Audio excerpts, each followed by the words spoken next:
We should be pretty good. All right. Now, what do we want to talk about? I mean, I can ask you questions, but You can ask me I know. questions. But usually, I know what everyone's doing, right? So I have no idea. Why don't you tell me why you're in astrology, what you do in astrology?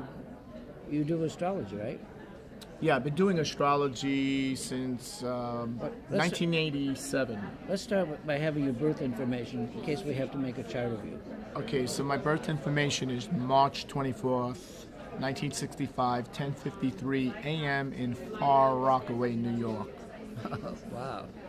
And I've been doing astrology since 87, or at least a student of it, and began a professional practice in the early 1990s, and then translated into an international practice by 1996, 97.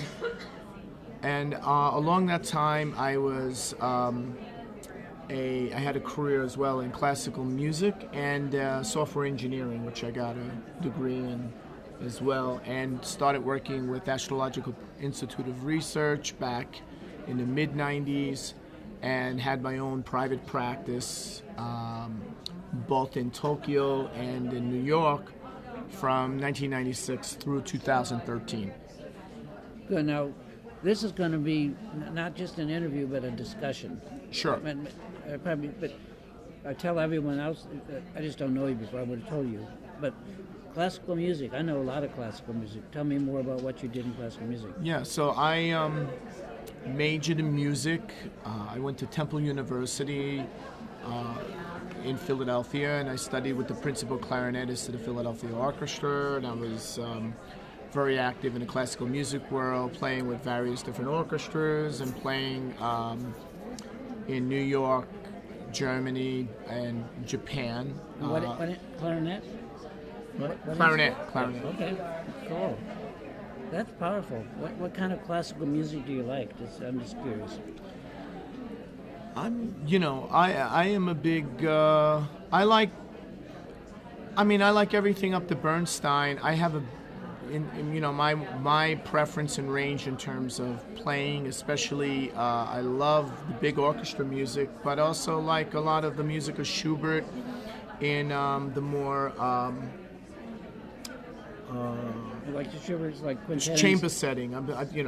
Quintet in C, stuff like that. Yeah, especially the Schubert Lieder music, where it's a clarinet soprano. Or something yeah, like exactly.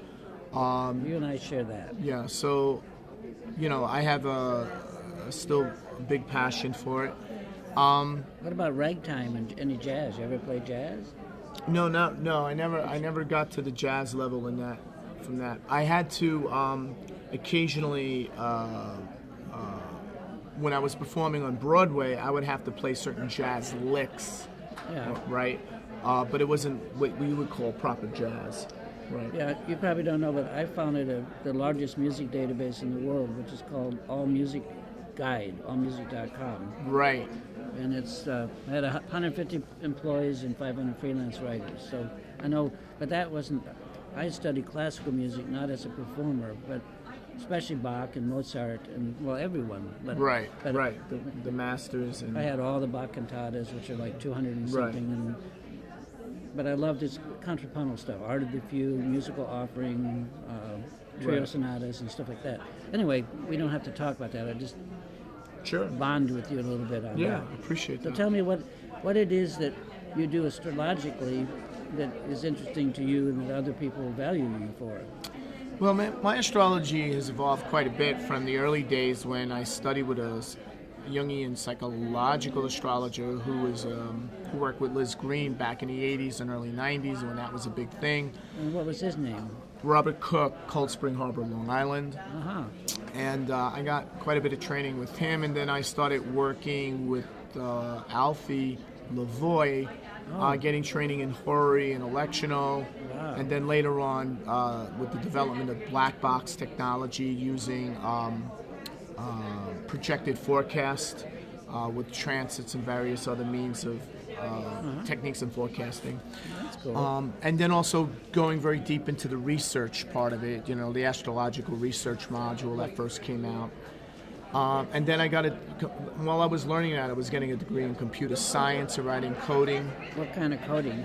At the time, we were doing C++. Yep. And so then I got into astrological magic.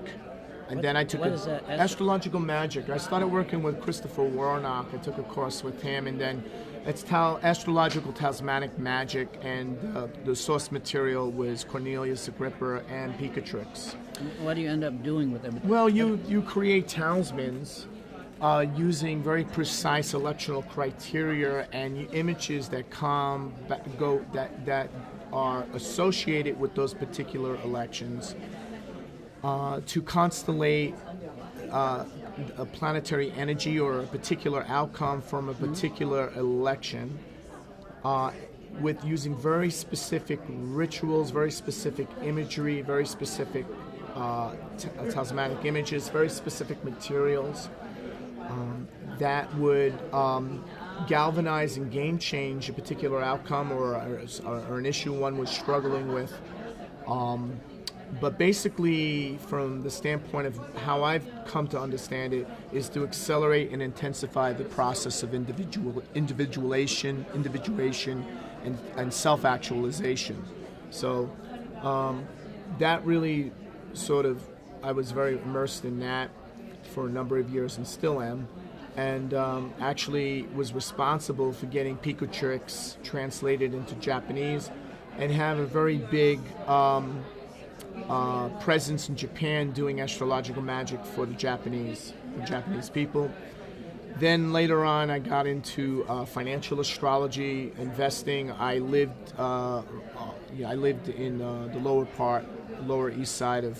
lower west side of Manhattan, and worked with hedge fund, and worked with financial quantum trading. Did that for a number of years with astrology. Alfie and I were developing out the various different astrological modules and forecast systems with that. And then I moved to San Francisco and took the deep dive into archetypal astrology, studying. Now what's that? Tell me what that is. Well, studying about the various different, understanding the various, a much broader cartography of the psyche that includes the perinatal matrix, the transpersonal realm within the framework of the findings of Jung, and then using a particular form of astrology that addresses that operates beyond the postmodern materialistic worldview. Most psychology today is really trying to operate within an academic, materialistic, postmodern framework, where the work of Richard Tarnas and particularly Graf, together with their work at Esalen, broke through that in using a radically different worldview of an enchanted universe, of a transpersonal realm, and a perinatal matrix, where the chart acts as a gateway, the natal horoscope acts as a gateway between the transpersonal realm and the areas of psyche that integrate with ego, animus, the persona and such, and the process of individualization that's related particularly with psychospiritual death, rebirth processes, spiritual emergency. So I got very much into that, and then understanding the archetypal framework of how astrology from a panpsychist viewpoint, looking at astrology, looking at everything in terms of reality from a panpsychic perspective, to really get a deeper understanding of what astrology truly is. What is astrology truly? What astrology truly is the measure of consciousness. It's really about consciousness. Everything is conscious, whether this microphone I'm talking into, or whether we're talking about the effects of a particular planetary alignment expressing its archetypal contents on the world stage or on a personal level. So they're all really manifestations of consciousness. And what is astrology valuable for? It's valuable because it gives a certain level of self-reflection, that its real value is our ability to enhance, to give enough internal reflection and to enhance our ability to grow, to evolve as individuals. I mean, ultimately what we're talking about here is enlightenment in the true sense of the word. Moving along the path of enlightenment, moving along the path of the true self, of the soul's code and calling. This is really what it comes down to. And astrology is probably one of the most powerful and effective tools to getting to the core soul mission of what one is here to do in this life. Question I have, are you familiar with the word samsara? Yes, I'm familiar with it, but can you remind me of the... It's a Buddhist term. Mm-hmm. And samsara is simply this world, this cyclic world that we live in, with its ups and downs. Right. Basically. And the opposite of that is called nirvana. And nirvana is what you're referring to as, or in Buddhist terms, it's enlightenment. Right. And I've studied Buddhism for for decades, with great teachers from Tibet. I learned to read Tibetan, I've been to Tibet, I've done all the practices. And the way the Tibetans look at astrology might interest you, is that they feel that astrology is one of the limbs of the yoga, but it's not the root. The root is the Dharma. And they present it kind of like this. Imagine the world as a sphere covered with water and with winds blowing, and there's a sailboat, a little one in there. If you're a good astrologer, you can help someone to set the sails of their boat to sail somewhere else on the sphere. Maybe if you're in trouble or having a difficult time, you can, where they are, you can show them how to get to a more comfortable place. So astrology is very valuable as what they call a relative truth. The truth of samsara, but it's part and parcel of samsara.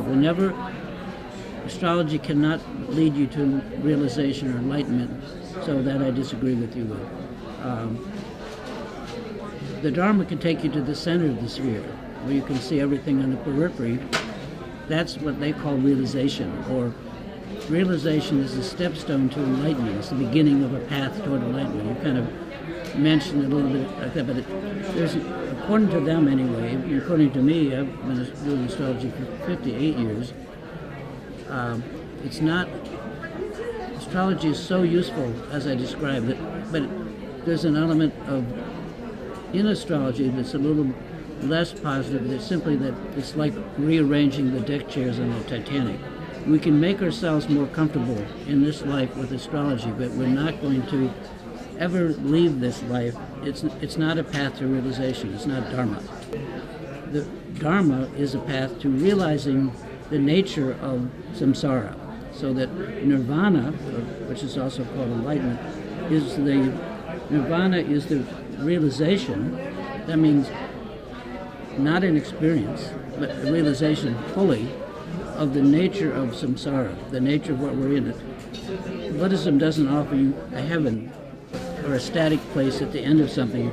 Everything takes place right here, and it's not a static thing, but it's a process. It's a process of realization. Like breathing, you don't stop realizing, you continue to realize. I don't know whether you understand any of that, but maybe you do. I think that I would have to say and insist on this, that astrology is one of the most powerful ways we can get on the path of enlightenment. And I think one of the biggest problems in secular society today is very few people out there are on the path of enlightenment, no matter how difficult that may be, to get on or sustain on that path.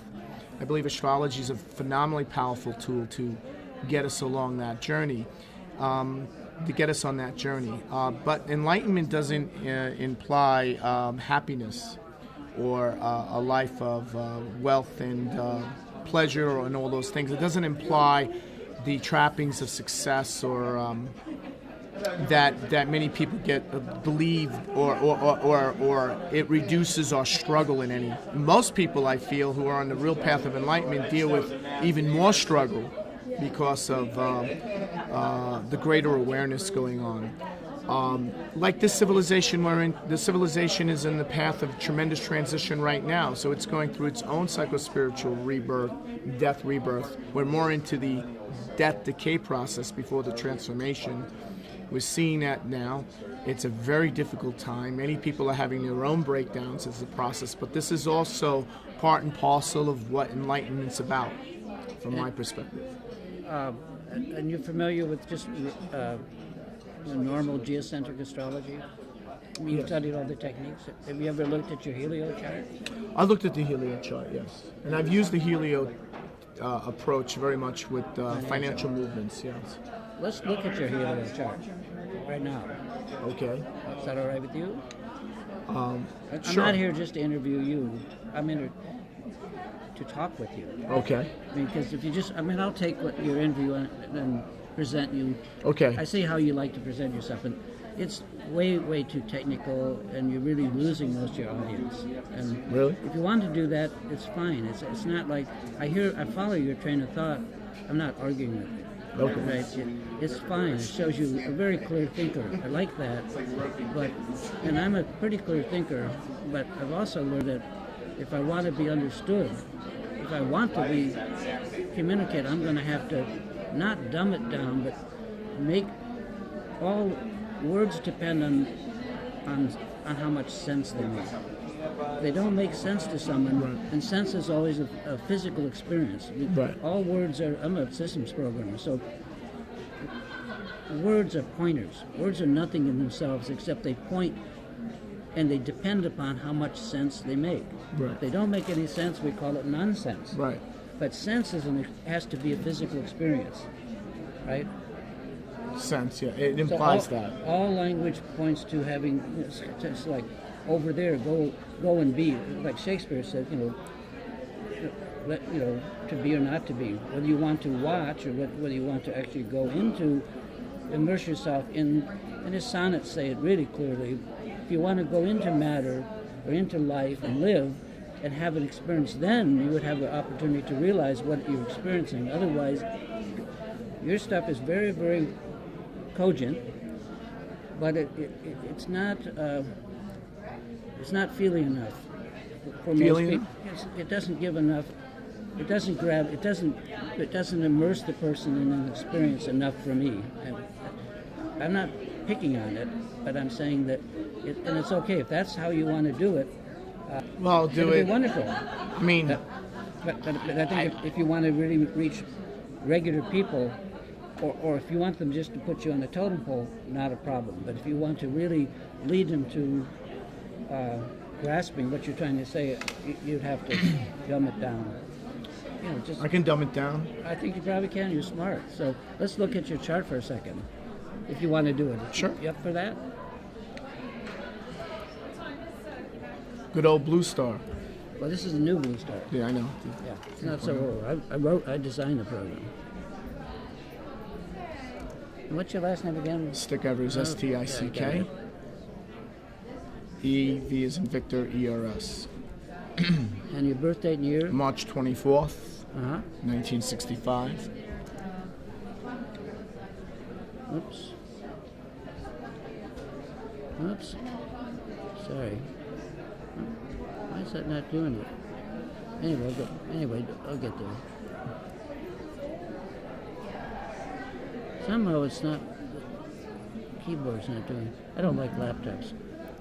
I don't travel much, so Okay. I just have this to. And what's the time? 10:53 a.m. Okay. Oops. And where? Far Rockaway. Oh, that's right. You said that. That's right. I remember that. And how's that spelled? F-A-R, 2 words. 2 words. And Rockaway, 1 word. That's New York. Yeah. Oops. Let's make sure we're talking about the same chart. Does that look like your chart? Did we mistype? Yeah, we don't. It should be Cancer rising, so it should be EST. And, let's go back and check the it out. moon is. Well, let's get it right. Yeah. So you said 10:53 a.m. Yes, Far Rockaway, New York. But I did that. It shows the Well, atlas, yeah, right? for some reason, yeah. Let's. Go back, hang on. Yeah. It should be. Far Rockaway disappeared, so that's it. So let's just see. Anyway, I'm not so worried about the ascendant anyway, but I might as well try to get it right. For what I want to show you, it's not necessary. Okay. Rockaway, comma, New York. Now, No, it should hit tab and it should fill in, right? No, it should go to Atlas.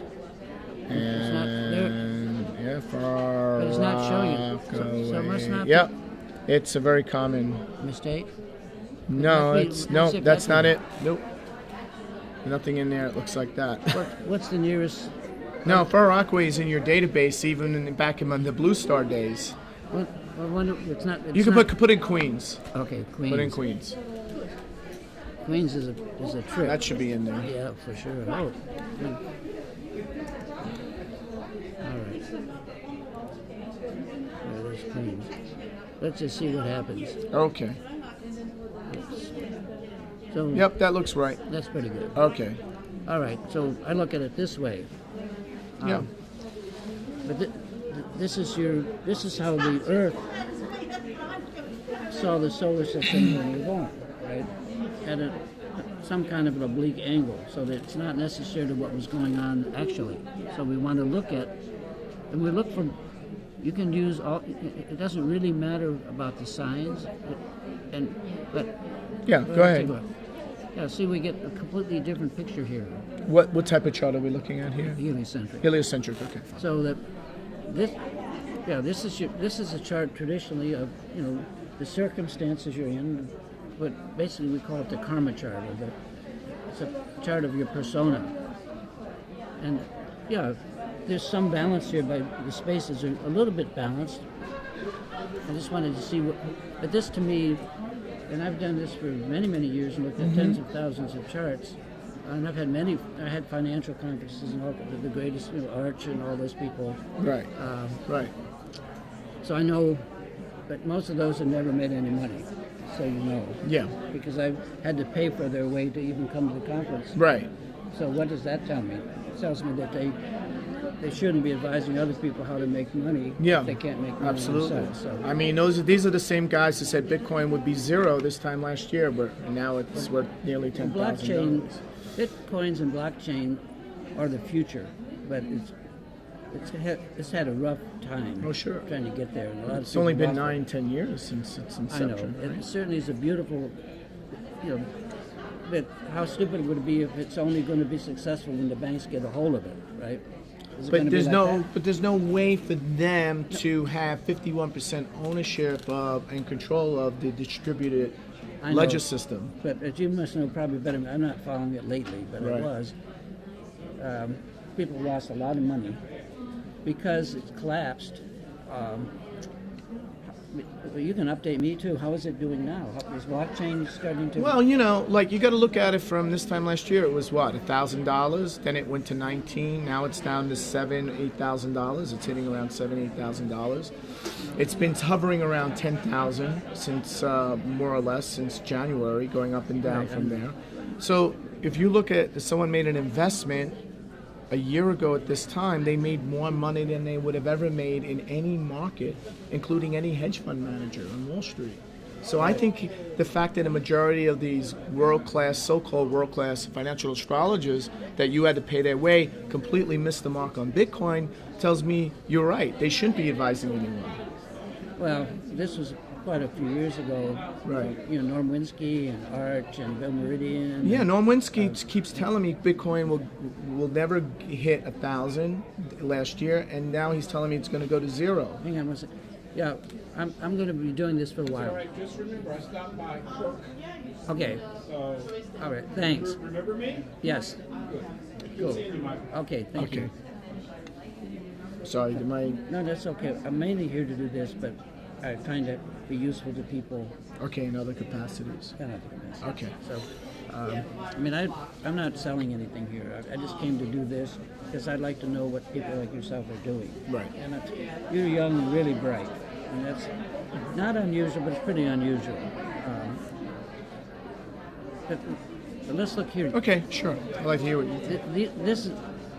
The helio really represents our archetype. Right. It represents, well, I could go into a long thing, but the idea, it represents the tribe that we belong to, the kind of group of people that we're Right. part of. Understood. You don't have a T-square, you have the makings of a T-square, sort of, with Jupiter. And Jupiter, in Sanskrit, the word for Jupiter is guru. And it's Right. basically about our path. And when you talk about the path, Right. Right. at least in Indian astrology, which I Right. know, and Tibetan astrology, The which path, I know, yeah, and to Chinese enlightenment. astrology. Right. Yeah, it's That's the the guru. It's yeah. it's the Who guru. lead you, yeah. So Guide you. the closest you get to being practical would be to help people to find their path. Yeah. That's what that tells me. But more important is it really you have, this is almost a mystic rectangle, which is mystic rectangles point to psychological prowess, having a strong psych, but they also point to syndromatic. People have this, it's not really exact, but it's a little bit there. And in helio, it doesn't matter how exact it is, it matters only if it's there, because there's nothing else there. So, Right. So they also tend to fall into syndromes which they can't get out of. And they're psychologists, but they're psychologists that can't psychologize themselves very well. Understood. Understand what I'm saying? So, and this is what's called a wedge. So you have what you really have is a lot of mental energy. Wedges, trines, and sextiles, especially when they form a pattern or a type, mean you're going to make your living with your mind. And you're doing it. But the downfall of this, we all have, they're like, Right. We all have Achilles heels. well, you know algebras? Algebras bring out one thing and suppress something else, but they're different. But so do these charts, because there's the geo chart, there's the helio chart. I developed another technique called local space. Local space, yeah. That's my technique, based on azimuth and altitude. Right. And then there's Right. red ascension, declination. That's all over electro astrology. So you're going to. So I'm more interested. I'm always more interested. This is pretty extreme chart. Very, very unusual. We have oppositions that almost at cross with themselves. Right. This is much more usable to me, and the way I have taught it for now 40 years or so. This really is your key to the city or whatever. This is what you're going to when you burn through whatever you're doing in your geochart, the way you appeared. This is what's going to end up. This is Where you're gonna what's ultimately taking end you. If you know anything about rebirth or have any thoughts about that, Mm-hmm. Yeah. the one chart's your karma chart that we looked at. But the question is, what is it that drives the karma chart? And it's shown here. This is the stuff that will be, when you have a rebirth, will be helping to create a new personality. So we won't have to go into that unless that's something you're familiar with. But I've studied. I understand. No, I do. So anyway, The authentic self, the true the self. true self is what, as you get older, Right. other stuff just blows off. Right. Assuming the process of individuation hasn't been. Yeah, you brought that up.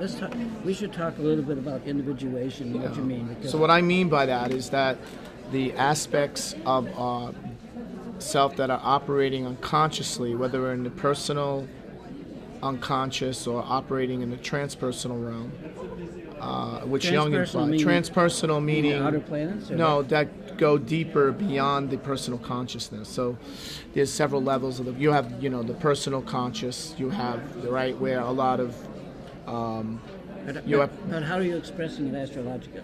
well, That's what I'd like to know. How are you doing that? I mean, if we're talking astrology, if we're not, we're just talking what you just said. well, That's a different deal. if you want to know, like the transpersonal realm is where the various different archetypal complexes, like anima, animus,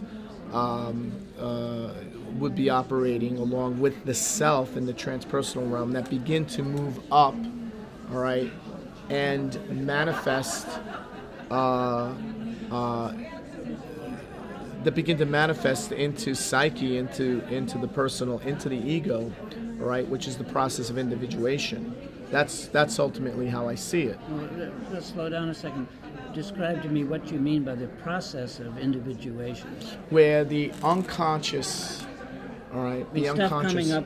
stuff coming up from the unconscious that is very much tied with the actualization and integration of the self or the true self into the ego complex, into consciousness. Well, consciousness is separate from the ego complex. So, Well, I'm saying into ego consciousness. That's what I meant. okay, ego consciousness. That's what I meant to say. Okay, what about ego consciousness? Ego consciousness, I mean, where one has a distinctive sense of identity, right? In our persona. A persona. Well, yeah. Now the persona persona is obviously the front end of ego consciousness, but it's not part and parcel of ego consciousness. So the person you dress and what you project to others and the branding and the image that you project would be more connected with the persona, but it's not necessarily. That is much more of a temporal and changeable set of conditions versus where the ego consciousness, with the sense of a very distinct and defined sense of individualism, personality, etc., remains pretty much constant throughout most of life. You're talking about Atman? Yes. Okay, so then you would subscribe to the Hindu concept of reincarnation of a soul. Correct. Okay, I'm a Buddhist. We don't. What we say is that there's something that are called the vasanas. And in Sanskrit it's called the laya vijnana. The laya vijnana is also called the alaya consciousness or the alaya or storehouse consciousness. Every action, just like I'm recording this, everything we do is recorded, but it isn't recorded like shaping a person. It's recorded almost like a random database, but not random, but one we can search for attributes and stuff, but they don't cohere. And that, like a great barge in time, the persona in Buddhist thing is burn off and lost at death. Or complete self is not permanent at all. It's just simply abandoned at the end of our life. But what does persist is the traces, what are called vasas. They actually call them smells. Things that we've rubbed up against, so their desires, urges. This stuff moves forward, and when we are reborn with parents, a new DNA, and a new situation, these urges bubble up, or are called up, and create an entirely new person. There's no soul that's transformed. So we don't have to argue it. I'm just saying you might want to understand the difference between an Atman and a Buddhist concept. Something to know about. So, what the Buddhists are concerned about, and I've been practicing with them for decades, doing their way of purification. There are a whole bunch of preliminary practices called the preliminary practices, the common practices, extraordinary practices, and the special extraordinary practices. But their whole point is to cause the self, our sense of attachment, to thin out, just like the cervix thins out before a baby can be born, until we begin to be able to see beyond ourselves, see through it, like transparency. So that's their approach, and I'm just trying to integrate. Everything you say is like a mantra. It's really, you're thinking it through very, very clearly, but doesn't mean that it still makes much sense. And this is my complaint of you, in a kind way, in a discussion way, right? Sure. It's like, you want to get to know me, and I want to get to know you. This is how we get to know each other. So I see that you're dotting all your I's and crossing all your T's, thinking really, really well, but you're not making enough sense. And, take it for what it's worth. You know what I'm saying? You could make a lot more. You have the ability to articulate. Unusual. And you can do it if you're enjoying it, but it's more like my dad was a magician. And he knew when I was young, I knew Thurston and all the famous ones. But I got to hate it being dragged around. But you're doing a lot of misdirection, if only because you like to hear yourself talk or something. Because you talk so well. It's really beautiful. But ultimately, it will depend on how much sense you can make all that ability you have to reach other people. And that would be a worry that I would have. That you, if you're always doing this, certain people will understand you, and I'm certain everyone will be amazed about it. You know, this guy is unusual, and that's exactly what Alfie said. You gotta talk to this guy. I'm talking to you, and I like what you can do, but it's kind of like a dance, and I don't see enough of care of other people from that language to bring them in so that you communicate. You're making some sense to me. I kind of get it, but if you would be a little kinder in gentling it down or dumbing it down, that's not make it dumber, because I like the sharpness of it, but I want it to be more compelling to include me in your thoughts. Does that make any sense to you? Yeah, absolutely. Well, I'm doing the best I can do. Me too. Look, I would have to say that, really my real driving interest now is the study of consciousness, and I believe astrology is a very effective means of that. In it by itself, it has limitations like anything else, but it's ultimately understanding the nature of the mystery of ourselves and the mystery of the cosmos, and that we live in a very it radically alters people's worldviews about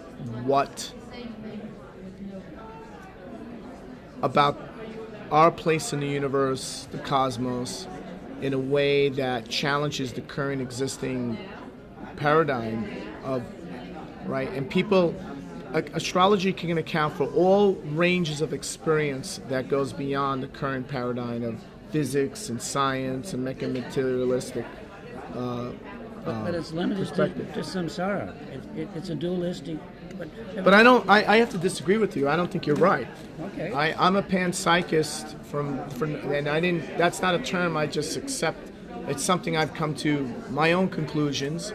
I don't totally agree with Buddhist doctrine. I do believe in a transmigration of souls. I've studied life-to-life hypnotherapy, life between life hypnotherapy. I've gone under life between life hypnotherapy. I put others under it. When I talk in past life, I'm talking about the realm that souls go back to, the matrix or the domain from where all sentient, even all life comes from. And that my experience is that we have particular soul missions that we take on. And these soul missions seem sometimes counterproductive to what is termed or what one would seek. All right. So in other words, one would in their soul's contract would accept periodic failures or a failed marriage, or have to go through certain experiences out of necessity for certain lessons to be learned. Well, that's very Buddhist. Yeah. So that may, but I do believe, like, I don't believe in things like just because I believe in things. It's from my experience, and I reserve the right to update and modify my worldview as I become more informed and enlightened and more conscious and more, hopefully more integrated. Well, that's what we do. I mean, we all do this. Right. So, that's really drives me with astrology, taking more of a little bit of what we discussed and putting that more into my astrology. Regardless of whether we're talking about the price of Bitcoin this time next year, or we're talking about someone who's going through a midlife crisis and what that really means at a deeper level. So that's really what drives me to do this stuff. I get a good response. I've been able to make a pretty good living out of it. I have a good number of students. Some of them have PhDs, very accomplished in their own secular spheres of work. Some of them are making the transition to actually do this in a more serious professional manner. So I feel I'm being successful and I'm making an impact. Well, I think that's good. I'm just giving you some feedback, which you might not get much of. No, and I appreciate what you're saying. And you're right. I need to articulate a lot of what I'm saying in a way where people can connect with it more, and I'm working on that. That is something. I would encourage that. Yeah, and I am And I going to don't be. mean to deprecate you, No, I didn't take it because I that way. appreciate it. It's something I need to get better at. If you could do it, you could be phenomenally more successful, because Right. the common person could grasp what you're saying. But I think you can do it without sacrificing any of the joy of articulation, which there is. It's a form of meditation, what you do with your voice and what you do with your mind, and what I hear. So it's almost like a mantra, but not quite. But it shows me that you absolutely are thinking things through. It's just that, yeah, my job is just to give you feedback. Right. You know, and not to make it to be an unfriend or anything, because that's not how I feel. Oh no, I didn't take It's- it that way. That you may not, if you keep on this path, maybe no one's going to be able to talk to you this way, but they should, because I think you could be groomed for something better than you imagine. Right. And I come from a classical music world where no matter how well you play an orchestral excerpt in front of your teacher, you're always going to get critique. And I But think it's- that's wonderful. Yeah, and I love classical music. Right, and that's something I realize the best thing someone can do to give you really honest, constructive feedback to help move you forward. And that's, so because of that background, I never take things personally like maybe some other people do. Well, good, because I'm just trying to be helpful, and I don't agree with you. The problem with astrology, and I've been doing it a long time, Right. is that it is, of this world, which is good, and it can help people improve it, but it's never going to release people from the world, and we can disagree on that. Release people? What do you mean by that? I'm just trying to get clarity. It's not going to bring enlightenment to people. I think it can lead one Right, to the path, on the right. path, but it will not bring them to enlightenment. That is something, that's a completely different... The only thing that can do that is something like the Buddha left, which is a method, very strict method. Buddha can't touch my forehead and enlighten me. He could only show me Right. how to do the path properly. Correct. And so my worry, and I've faced the same thing you're facing in trying to talk to people for a long time, especially these people, of which I'm an integral part of Right. for 50-some years, how to get them, just what you're saying, how to help them actually get on the path and stop talking about it. Right. And start dreaming doing about it, or stop conceptualizing it and start thinking doing that that's doing it. Yeah. They're not doing anything. Right, living out of their heads. First, they're living. There's two. One thing is to conceptualize it. I mean, you're a genius at that. Secondly, more difficult is to actually realize what you're talking about. That's really tough. But realization comes and goes. That you realize one day and 2 weeks later, you don't Right. quite remember. You don't quite remember. But realization is like turning on a light switch. Once you understand how to turn on a light switch, you never lose that. Realization dharmically or conceptually, and you and I would have big talks about consciousness because Right. the Buddhists, if you're talking about phenomenology, which I'm a phenomenologist, and getting people from experience, you can get people pretty easy into experience, but to get them to realize what their experience is very difficult, and that astrology can't do it. But they didn't have to. It's not meant to do it. It's meant to. You're absolutely right. It's meant to help to get people ready to go on the path. But how are you going to move from getting ready to be on the path? And the way the Buddhists do it is that they have a whole lot of preliminary exercises. They're very, very difficult. And I've done them. When it was all done, I told her to do them again, which was horrible. But then they reach a point where they have, in Zen it's called Kensho, but in Tibetan Buddhism it's called recognition. A Lama literally points out to you the nature of the mind. It's called the pointing out instructions. And I've had great Lamas take me in a room and try to do it, and I didn't get it. I was mortified, but fuck it. I am what I am. And finally, maybe I got a little bit of it after a long time of working with them. Helping them to realize the nature of their own mind. It's that point that they become independent and they don't need any more teaching. All they need to do is they feel that they know how the mind works, and more important, they feel that they can do it. It's only up, will they do it is another question. Will they take the time to do it? So I hear most of what you say. I don't understand everything, but getting from trying to get on the path to actually getting to the point of recognition is very difficult. And Agreed. I'm trying to Total figure agreement on that one. Yeah, I'm trying to figure it out. And I'm learning. I'm still working with, I've been studying Mom Mudra meditation for 30 years, 10-day teachings every year, intensive of it. And I'm still learning. And I can't talk as well as you can, but I can talk well enough. And I'm also interested in making sure that everyone gets something from what I say. And I don't want to be just someone that they look up to. I want to love and be loved by them and to be helpful to them in their life. I love Alfie. He's a wonderful being, right? Right. And Yes. and there's a few others like him, but very few like him even. Right. He's Not very truly common. authentic. Yeah, he's a wonderful being. So that's what I'm about. And yeah, I like you. I see what you're doing. If I can be of any help to you, I'll do whatever I could. But certainly you're worth working with.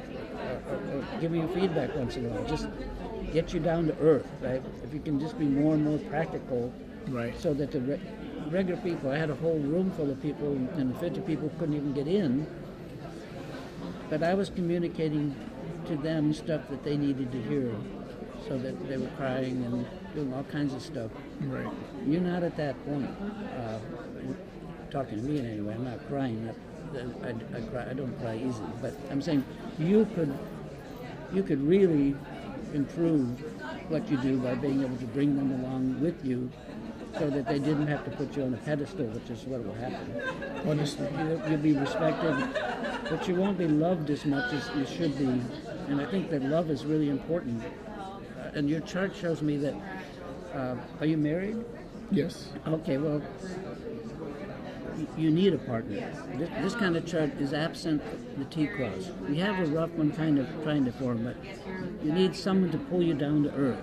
And maybe your wife is obviously doing that. I've been married 47 years. Wow. So Congratulations. I'm going to have 8 grandkids and all that good Wow. stuff. Big family. Big family. I'm a Catholic family, so.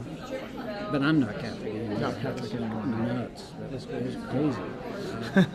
Drove me nuts. But anyway, yeah, you passed my test, whatever it is, in the sense that you're authentic. What you're doing is an authentic thing. You're not just bullshitting. But it looks a little like bullshit because it's harder to understand you than it should be. Yeah, it should be. Yeah. So that's something I will work on. Yeah, those are my advice for you as an astrologer. And looking at your chart, that makes a good amount of sense to me. Right. And yeah, and I have books just on this. I give all my books away. Right. I've written tons of them, and more on Dharma. I'm more interested in mind training. Help people to. And if you ever need to know about that, if you ever want people to start to know how to easily train their mind, you could talk to me and I could explain something that's totally simple that any group of people could begin doing.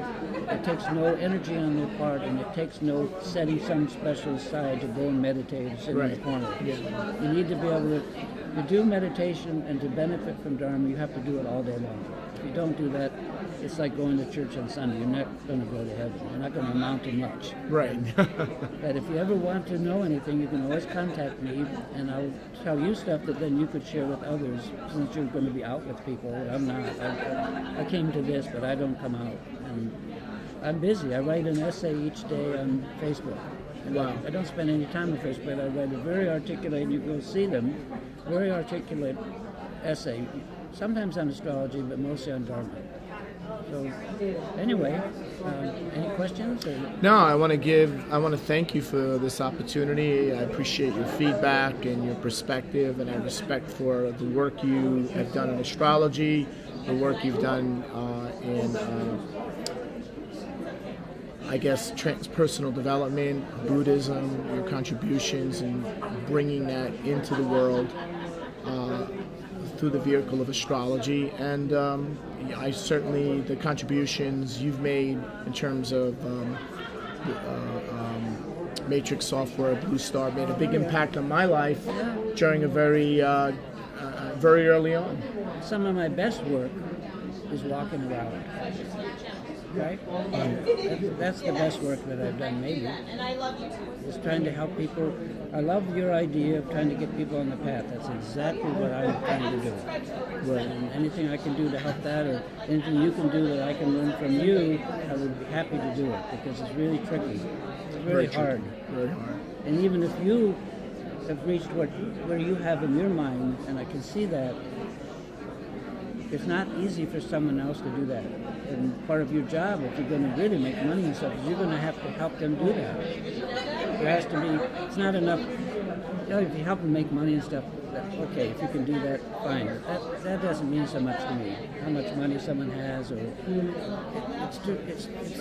it's your, what you say, it's like getting on the path, and then I think they're okay after that. You don't have to worry about them, they don't have to come back. I would never do with people, I'd see them once a year at the most, but I would never do therapy with people. I never want to see them again, because you take from me, that's what I have to offer. That's right. I'm not going to end up doing this once a week. And some of these people, even here, are coming back again. If I say no, that's as far as you're going to go. I'm going to have to stop. Okay. I don't want to interrupt you, but I wanted to say hello, Michael. Hi. You have time to sit down and talk for a minute? Pardon me? Can you sit down and talk? Yes. Okay. Yeah, It's but a I pleasure. don't Thank you, want Yeah, to. come on, let's talk again. How are you doing? I'm pretty good. Your health is good? I had a bunch of health problems, no doubt. Yes, I continue to read about them on Facebook. Oh. So I'm. I'm going to close this, and then I'd like to record.